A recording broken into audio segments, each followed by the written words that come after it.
For those of you who are new, my name is Jaime. I'm the creative behind Princess Tigerbutton, and welcome to another episode of Yarn Talk with Princess Tigerbutton. Normally we have Mark here with us today, and he is at his house doing some things, and we'll meet up later. It is Friday the 13th, and it is the day before our next market. We are going to be at the Emerald Square Mall here in North Attleboro tomorrow and Sunday, and we'll be participating in the Cardboard Promotions trading card and collectibles show for this month. They do one weekend a month at the mall, and it's a very well attended event. The trading card scene, sports cards, Pokemon, Magic, has really kind of exploded in the last year or so, especially in this area. And we're excited to get in and table and bring our plushies and our dice bags and deck boxes and game card adjacent things, as we're big fans of the genre ourselves. And after our showing at Ocean State Card Con, and what a welcome surprise we were, I'm really excited to try some more card shows and see what we can do. So I'll try to keep it short and sweet this week. Basically what we do here is we do weekly recaps of what I crochet this week. I do primarily sell through markets. I have an Etsy shop, although the traffic is a little slower than I would like. So most of my time is spent prepping for markets. And so each week I show you what I make, what I'm working on, little slices of life and slices of business life, so to speak. So if you like seeing that and you want to see more content from me, like this video, subscribe, share it with your friends, leave a comment. All of those things are free and they help us grow. And if you've been a subscriber up to this point, thank you. Welcome back. We're happy to have you here. So we're going to go ahead and get into it. Like I said, we're going to be at the Emerald Square Mall, which is actually kind of, I don't know how to describe it. It's a dead mall, I guess is what you would define it as. It's been very, very slow the past few years. It's been on the decline. Although the current managers are trying really, really hard to fill in empty stores and do more events to kind of bring people in. This was my haunting grounds when I was a teenager, the mall I hung out at. So it's kind of sad to see it in this shape. So I'm kind of excited to be part of events that are bringing people in and helping to support the businesses that are there. So that's going to be pretty exciting. This is going to be a 2-day event. This is our first multi-day event, and it's going to be pretty much all day both days, so it'll be a lot of selling. We're bringing a lot of stuff. I spent quite a bit of time working on building up stock this week, so I'll have totals for that because we're going to be doing a market vlog tomorrow and Sunday, so I'll have totals on that video in terms of how much I'm bringing in inventory and how we do. So I don't have much going on in other news. The quarter auction that got canceled last weekend has been postponed and rescheduled for the 28th, which is fine. I didn't have anything else going on that weekend, so we'll still be able to participate in that. And that's pretty much ready to roll. I already still have what my raffle prize is going to be, what my quarter auction prize is going to be. So I'm pretty comfy on in terms of prep. So basically after this weekend, I will be prepping we have another market at the mall for a different organizer on the 21st of next month, but I'm going to look and see if I can try to get into something in between the 28th of February and the 21st of March. And I'm looking at one potentially for the end of March as well.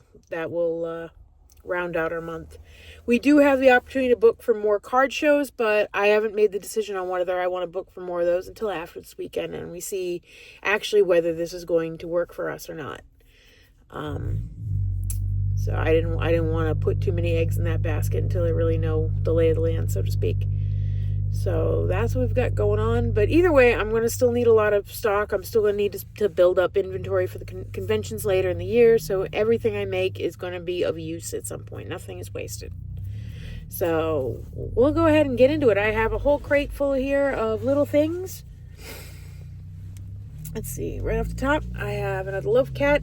This one is interesting because this is made from the yarn I showed last week, that burnout baby blanket in tabby. It's really kind of an interesting colorway. I kind of wish that it didn't have so much white on its own. so that when I gave it little white feet and the tip of the tail, that they would pop more. And when you think of tabbies, I usually think of a little bit darker in color. So, or maybe I'm just confusing that with the tortie. Full disclosure, I am not a cat owner. I am really allergic to cats, so I just live vicariously through other people's cats. So, but I gave her some cute little sparkly eyes, and I think that was a nice touch.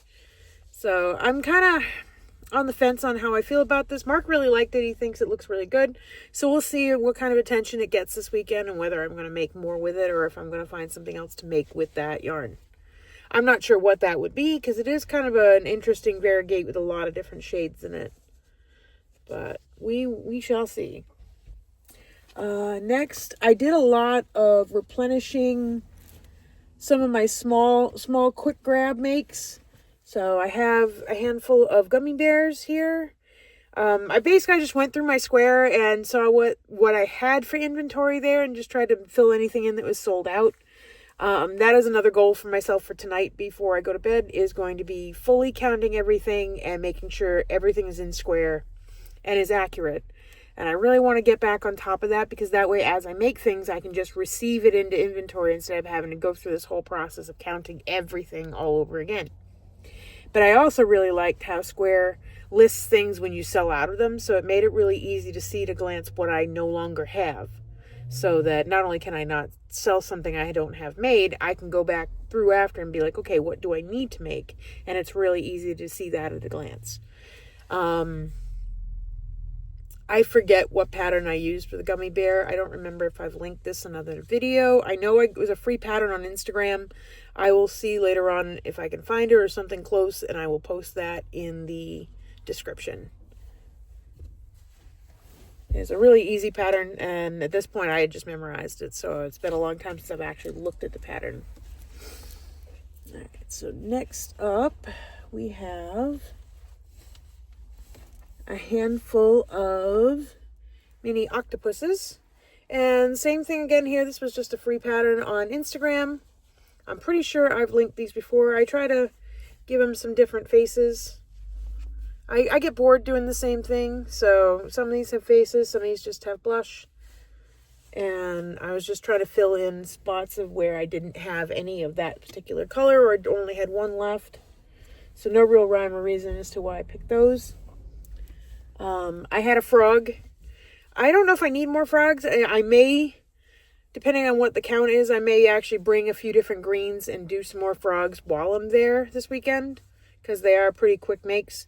But I had started this and it was in my bag, made but not stuffed and sewn. So I finished that off. I don't know, he came out kind of weird shaped. I'm not sure what happened here. I think I made him at the Mother Brain Market, so maybe I wasn't fully paying attention to the pattern or something. Because he does come out kind of weird shaped, but that's okay. I like him anyway. I have a couple of baby whales. I actually have 14 more in various colors to finish up. I didn't have, before I had to leave today to pick up my son from work and get ready to make this video and go outdoor dashing for tonight.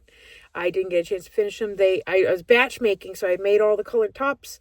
And then I sewed all I made all the bellies and stuffed them. So the other 14 are on my desk waiting to just have the bottoms sewn in. So they were almost done. And that will give me a nice full basket of those. Because that was actually my best seller at Mother Brain Market for how tiny and slow that market was. So that tells me that there is a lot of interest in the little baby whales. They are perfect keychain size. So hopefully we will sell through a bunch of those this weekend. And speaking of things that I had started batch making and not finished, I have a whole pile. I have 1, 2, 3, 4, 5, 6, 7, 8, 9, 10. 10 more chicken nuggets with various faces and expressions. So I had those batch made. I made like a whole skein or most of a skein. And then all they needed was to be finished and stuffed. And so I don't know what was the hang up why I wasn't getting that done these past few weeks, but I finally got tired of looking at that bag, and the frog was in there too. And so I got those finished, and so now I have all that into my inventory, just in case the nuggets take off. And the upside of being in town for this fair is that if I do not only will I just bring a whole bin of supplies with me, yes, instead of trying to like pack a tote bag, I'm just going to go ahead and bring a plastic bin with a bunch of different yarn and some eyes and some stuffing and whatever tools, and just make whatever. And that way I can kind of just fill in gaps in between customers, and being local, I'll be able to just go home afterwards, and I'll have tomorrow night to replenish anything too, if I need to. But we do have quite a bit of inventory, so I'm pretty confident that I probably won't have to really kill myself tomorrow night to make up more. But hey, you never know. Best laid plans of mice and men, right? The last thing I have, I had totally sold out of geese. This is the 1 hour silly goose pattern by the Friendly Red Fox, and they always were well received. As you can see, they have like little dangly legs, kind of like a leggy frog, only they're a leggy goose, I guess, and they have little derpy faces. So I made 3 white geese. This is made in Burnett Blanket Vintage White and Burnett Blanket in Gold for the beaks.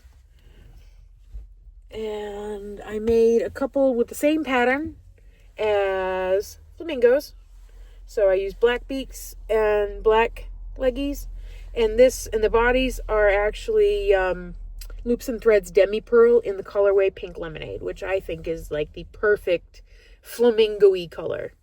So, and they are really nice and soft. So I'm hoping these do well. I had made one of these before and a couple of the white geese, and they sold pretty quickly. So I think in the same appeal that the leggy frogs had, I think that these leggy, I don't know if I want to call them leggy geese, but that's basically what they are.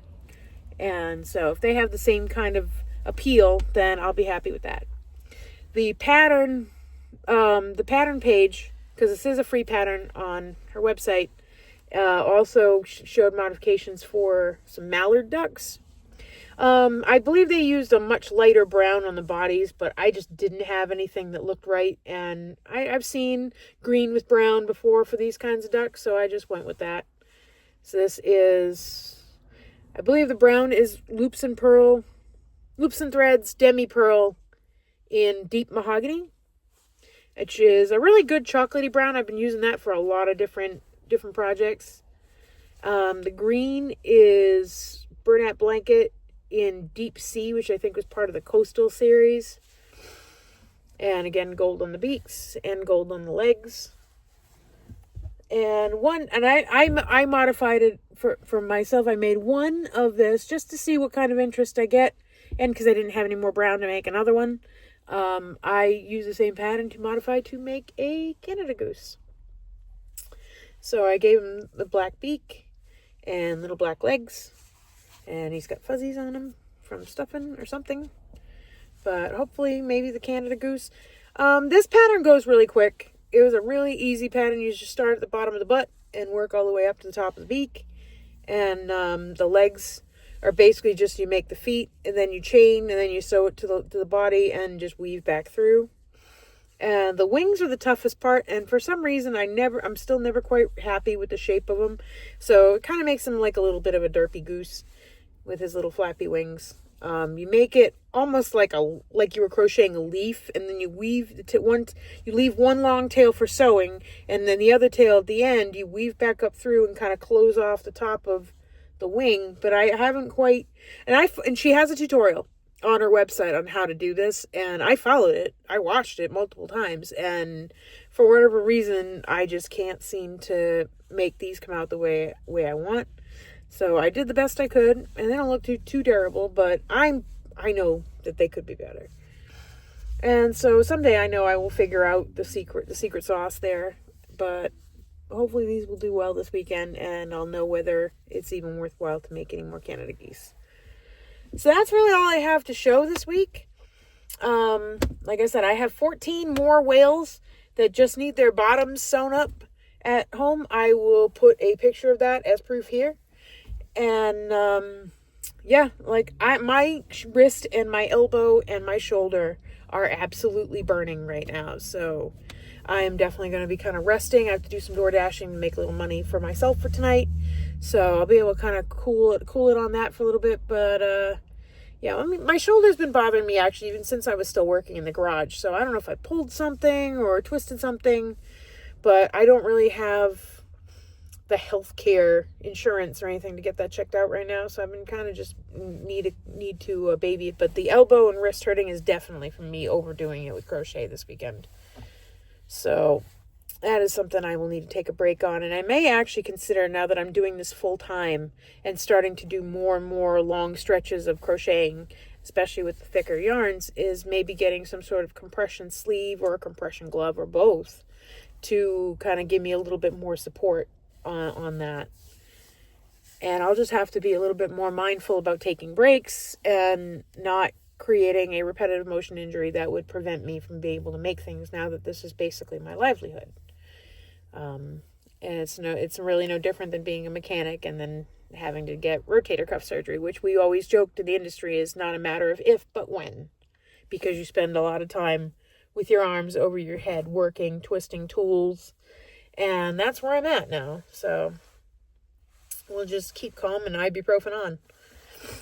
But all right, we're going to call it this week. I'm sorry it's a shorter video than usual, but we're going to be doing more footage this weekend for our market vlog, so keep an eye out for that. And we will catch you in the next one. Again, thank you for joining us. We're happy you're here. Like, share, comment, subscribe, and help us grow this channel into something that benefits the community. And we'll see you in the next one. Bye-bye.